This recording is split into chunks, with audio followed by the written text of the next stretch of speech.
Alright, let's be real. Sometimes your brain just feels like a messy sandwich. There's too much going on, stuff slipping out the sides, and no napkins in sight. That's where therapy comes in. And we're not just talking about screaming into the void or trauma dumping on your sandwich artist. We're talking actual therapy with someone who knows what they're doing.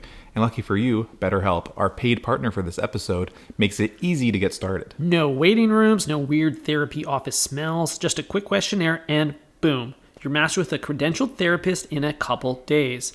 And if it's not a vibe, switch it up faster than you can switch up your sandwich sauce. So if your brain feels like a chaotic group chat, do yourself a favor, go to betterhelp.com/thinkfresh or hit the link in the description for 10% off your first month. Your future self will thank you. Breadheads, Ty and Eric. Back in the booth.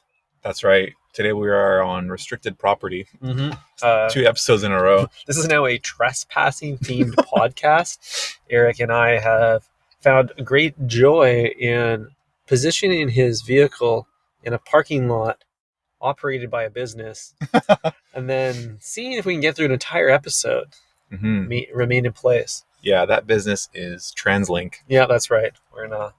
I don't know if this is even a public or private lot at this point. I didn't even know it existed, but we are overlooking some very large cruise ships right now along the port of Vancouver. Rick Ross voice, Port of Miami. Yeah, exactly. Yeah, what is this called? It's called the Edge. It's called the... Do you see what it said? It says Edge up there. It says Celebrity Edge on the side over there, which I don't know what that means. Yeah, Celebrity Edge is the name of the cruise line we're looking at. This is a huge-ass boat, dude. So we are edging celebrities. Which celebrities are you edging on this boat? I have no idea, bro. It looks like there's people walking on the upper decky of this boat. Does this look like a luxury cruise ship to you, or is it like a Disney kind of cruise where like you got people having diarrhea and vomiting at the same time on it? Well, I see a water slide on the roof, so I think this is this is a diarrhea cruise, my friend. I hate to break it to you. Yeah, luxury cruises don't dabble in the water sports. No, there's no slip and slides there. No, they have a tennis court sometimes, but no water features unless it's a fountain of some kind. Yeah, I don't see any helipads. I don't see any like 40-foot ceilings that could denote a ballroom. I think this is your typical family-friendly venture up the Alaskan coast. Oh, okay, interesting. I think one of us should actually just Google what this is called. Celebrity Edge Cruise. Dude, while you're looking that up, I just want to acknowledge that cruise ship design has so many different types of windows. Like you got square windows, you got circle windows, there's angled windows. Different edges are beveled, some are not. I don't understand the architecture of the cruise ship and why they need to make the facade so disjointed. There's no like single vision driving the arc. It's almost like they just like a child used Lego blocks to build a boat, and they're just like, well, it floats, and that's good enough. Yeah, it's just kind of like an apartment building turned to its side. You know? Yeah. You're not wrong, but at least in an apartment building, there's like sometimes a sense of place, like context, to the street or to the neighborhood or to the natural landscapes. But because the boat is mobile, the boat is never in one place. They don't have to adhere to that type of constraint. They just make it whatever they want it to be, and they make this an abomination right here. Speaking of abomination, Ty, if you look at the very top, there is a structure that kind of looks like the old BC Place roof. And it looks like it's probably like the atrium or something. Yeah. The first place the guests see. Yeah, that's probably where the welcome drink happens. You get to choose like pineapple juice or guava. Yeah, sparkling wine or sparkling apple juice, for the sober folk. Show you to your barracks from there. Yeah. Oh, lovely. Have you ever been on a cruise? Hell no, bro. Hell no. Hell no. No, me either, dude. I'm not setting foot on one of those until I am on death's doorstep. I think you'll have to wheel me on there. Yeah, I think cruise ships are just a floating prison. Oh, it's releasing some gas. I don't know if that's picking up on mic. You got 4 horns. 5, 6, 7, 8? Oh, the 8 one's that one's lingering. Okay, why do you think it just blew 8 horns? What do you think that's signaling? It could be that it's departing or something. There's lots of people now on the deck. I don't know if you can see them. You think they're prepping for it to set sail?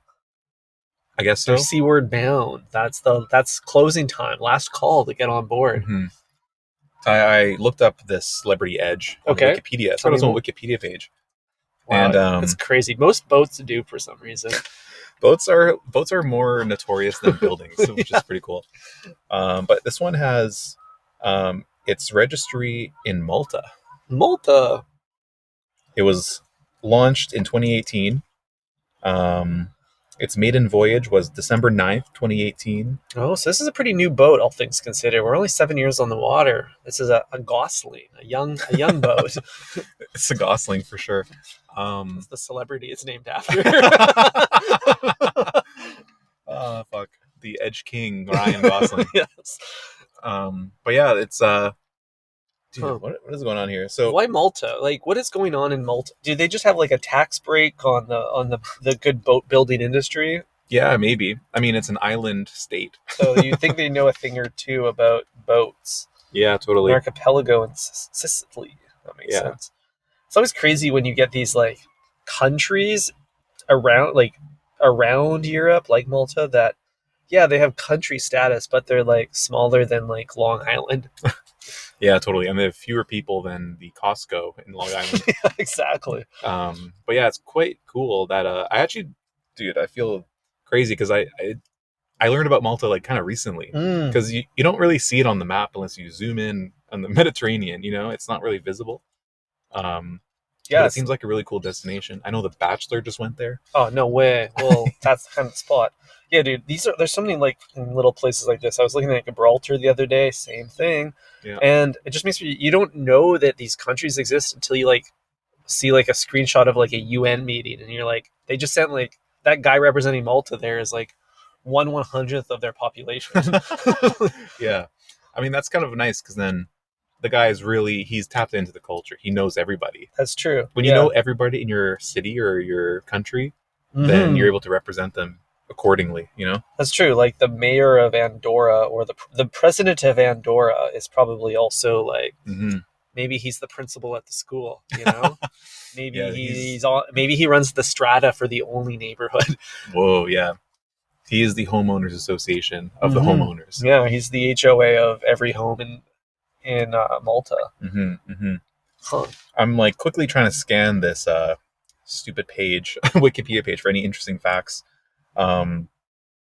But apparently, I found one tie. The Celebrity Edge was the first celebrity ship to be equipped with what they call the magic carpet, a tangerine glass-sheltered platform that protrudes and is suspended from the starboard side of the vessel. Ah, shit. Can you see what that is? Is that the... Are we looking at starboard right now? We're looking at the left side. Which side is starboard? Shouldn't that be the front or the rear of the ship? So starboard is the right-hand side when facing the bow, which is the front. We should know this, Ty. We have our boating license. That's right. 100 episodes ago, we got our boating license live on air. I remember seeing that exact diagram you're looking at on the exam. Yeah, we're resurrecting some past trauma here. Okay, so we don't actually have a visual of this magic carpet coming off the Celebrity Edge. We have a bit of it, though. We can see the orange. That's what you thought the slide was. Is that what that thing is? The orange thing. You see the orange thing? Yeah, that's not a water slide. That's the magic just said, carpet. bro, the tangerine magic carpet. You're not fucking listening? Well, tangerine means many things to many people, Eric. It's orange, bro. Yeah, whatever. Okay, so that's what that is. So this may not be a family cruise then. Well, it's called the magic carpet. It probably is. Oh, dude. You think the magic carpet's pulling in old adults? Yeah, like, you think the singles are getting on this one? Yeah. I mean, unless it's kind of like for the Arabian demographic. I don't think they seem to like those. I don't think they like it. I think that the Caucasian demographic wants to like just kind of dabble in these other cuisines and cultures, and that's where the cruise ship. That's what allows it. The cruise ship is for the indecisive. The cruise ship is for someone that wants a little taste of everything. Like, I don't think so, dude. I think it's for people who want a taste of nothing. They don't want to experience any culture. What about the lick of salty ocean air? No, dude. I think they're too scared to step foot to touch pavement anywhere they go, so they just kind of observe it from a safe little cruise ship docked at the harbor. You know what I mean? Like if you're taking a Caribbean cruise, you're not, you know, breaking bread with the Jamaicans. That's a good point. You're safe in your little balcony overlooking the Caribbean Ocean. True. You retreat to your spaceship where no one can harm you. You're on international waters where you're protected from any weird local laws or customs. That's right. Maritime law is in your favor as a foreigner. That's true. Yeah, you're right. You can travel the world in a cruise ship without seeing anything. Exactly. You can just be staring at your buffet the whole time. It's for the commuter. The people that just love sitting in traffic, that's the cruise life is for them. Mm-hmm. Just going nowhere. Yeah, and I can't imagine the food is any good on these things. Like, there's probably say you're on a Caribbean cruise, like this ship is. I imagine that you can get the jerk chicken, but other than that, there isn't much variety or anything that's like pays homage to where you're cruising.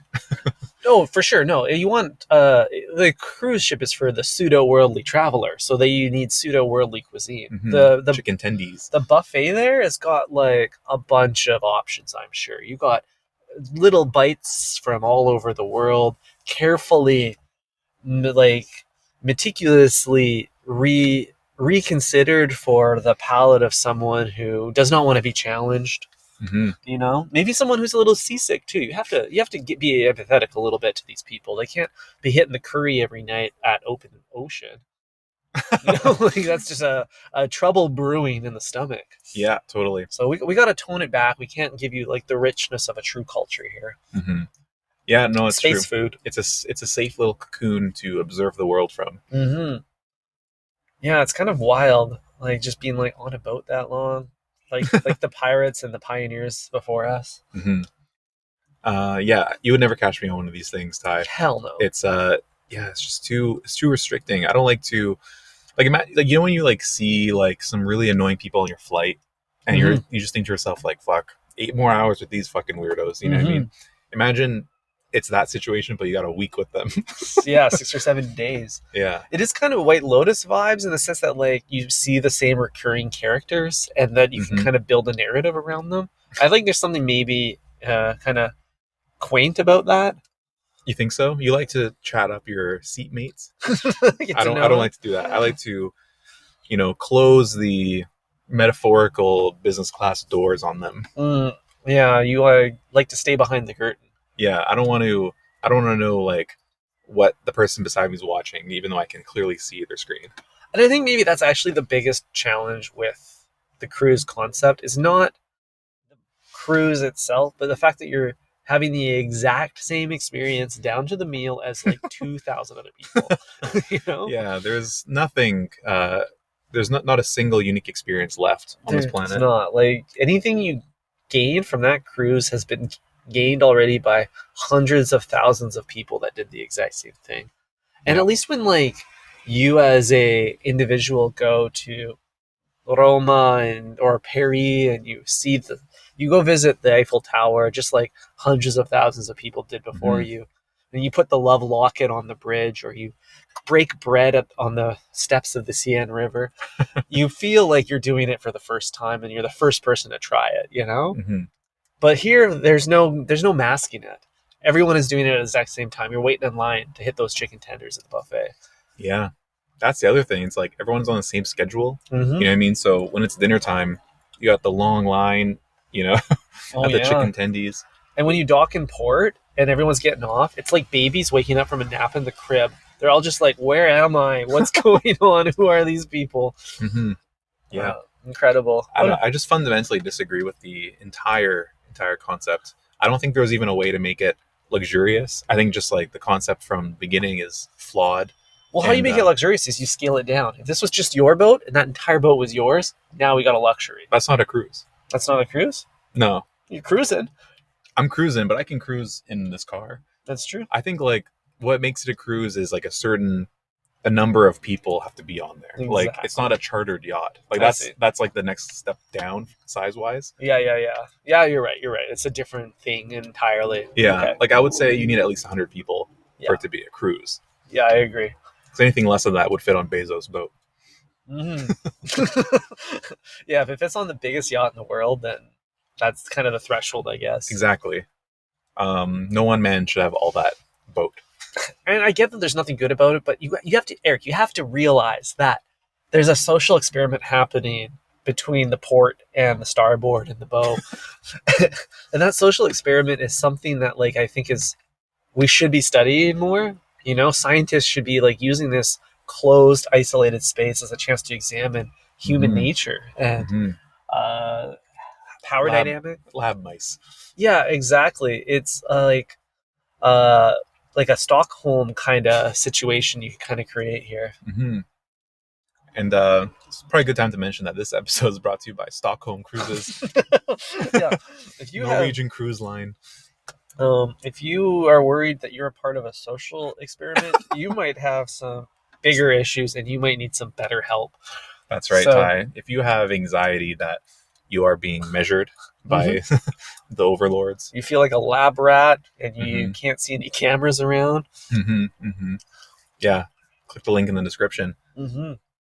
Ty, real quick, just to pivot on you. Yeah, pivot away, my friend. There is some big news coming out of your neck of the woods in New Westminster. Yes, the Queen City, the second best region of the Vancouver area, other than Kitsilano.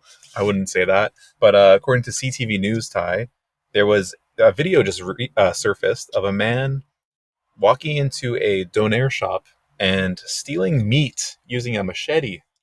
He walked straight up to the shawarma spin a meat the rotisserie and started slicing. Ty, he went behind the line. He brought his own cutlery and served himself. Wow. If you want to call machete cutlery, then yeah, you can go that route. It's not cutlery if you're using it to chop up the food. That's a great point. He also took a couple sauces, according to the eyewitness account here. Thoughts on this? Did he pay for any of this? No. Stole it? Well, that's not right. He stole it. He went into this humble little establishment, started slicing. He was doing the work. Yeah, he put the work in. Okay, here's my take.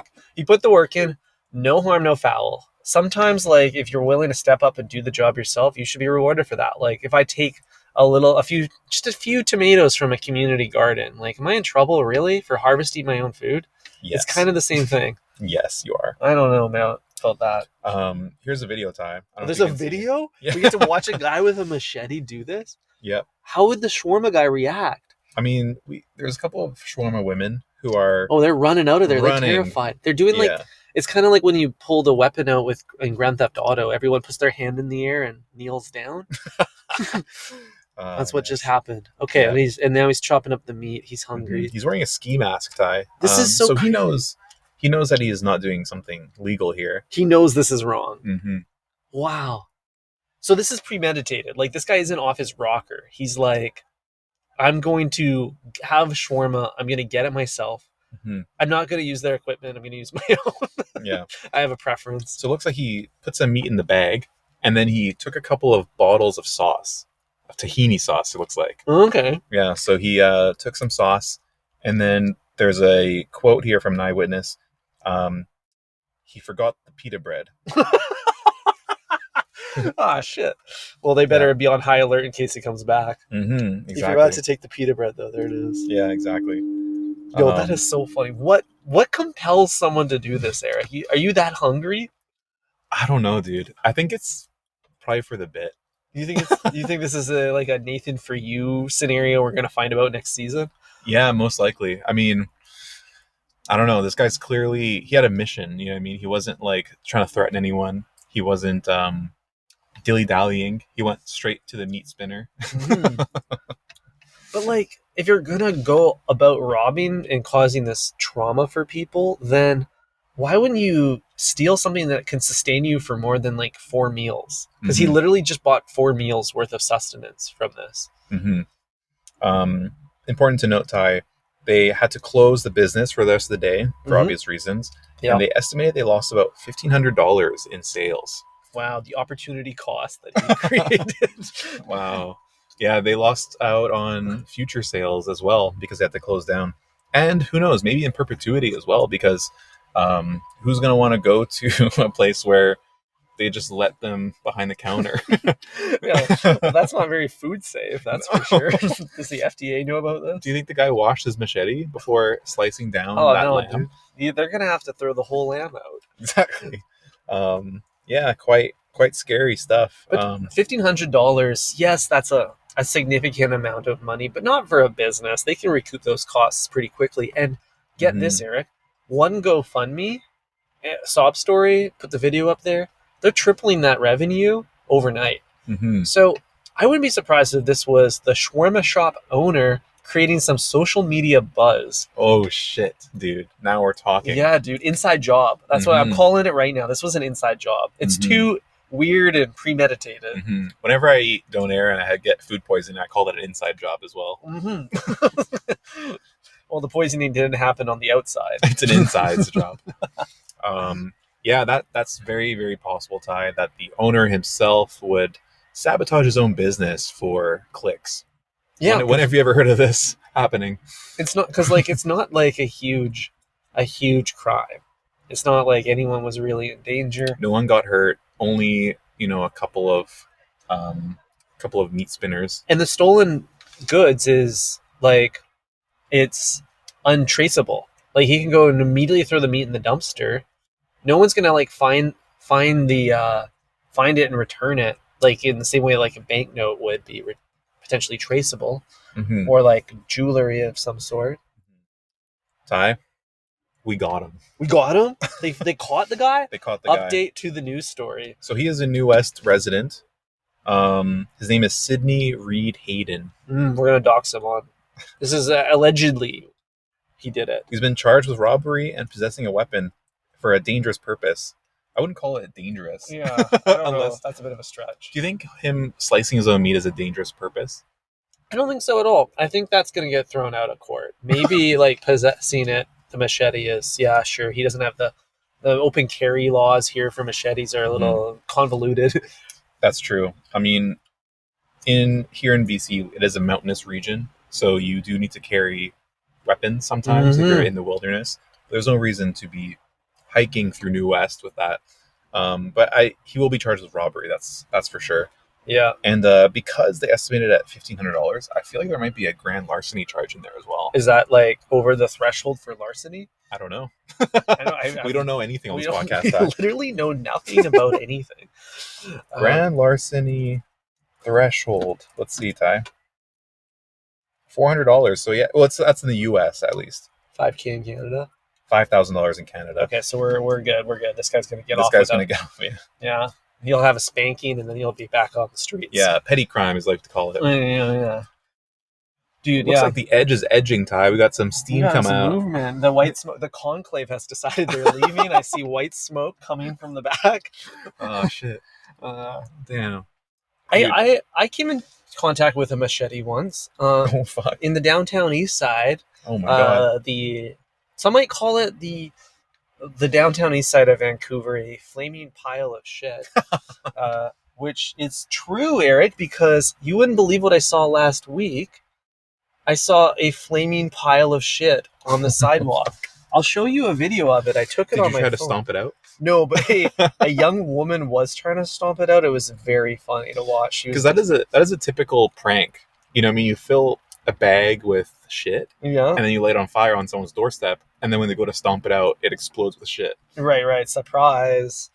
No, this was unbagged. It was raw, dude. This was So what did the guy eat that was flammable? That's what I want to know. Oh, I don't think it came out on fire, if that's what you mean. He had Mexican? Yeah, a little bit too much sriracha. Oh man, I wish I could find this video. Maybe I deleted it because it was reprehensible. Oh, there it is. Check that out. Whoa. Can you describe to the breadheads what I'm showing you? So this looks like Main Street Station. Yes, we are near public transit, obviously. Once again, for obvious reasons. There's no public bathrooms at public transit. This is how we know we're not going to get in trouble by podcasting on Translake property, because you can take a flaming shit and you won't get in trouble. Yeah, there's far worse things happening. Yeah. But okay, I digress. The whole point of this was downtown east side. It's a flaming pile of shit. One time I'm walking through the downtown east side. It's late at night. I'm crossing the street, and I feel my foot kick something, and then I hear a scratch. Shing. Yep. And then I look down, and sure enough, I had just kicked with my foot the handle of a very, very large machete. Damn. Just like laying on the ground in the middle of the street. So you were aiding and abetting a murder, it looks like, Ty, because you came in contact with a murder weapon. It's true. I disrupted the scene of the crime. I have the DNA of my big toenail on it. Yeah, dude, you're obstructing justice by kicking that thing. Yeah. And then I was like, oh, shit. Well, this probably could be dangerous in the wrong hands. So I didn't really want to touch it. So I like kicked it over to the side of the road. So you took it to your latest, your most closest shawarma place. Yes. I thought, how could I use this for dinner? And as I was kicking it over to the side of the road, the good boys in blue, the Vancouver Police Department, they drive by me, and I start waving my hands to be like, report this situation, and they just like look at me and keep driving, and they never stopped. Mm-hmm. So I don't know what happened to the machete. I left it there too. I said, if it's not their problem, it's not mine. Yeah, that's crazy. I've also seen a machete in downtown East Side, Ty. Cool. When I was living there, I looked out my window because I heard some yelling, and then I saw somebody chasing another guy with a machete.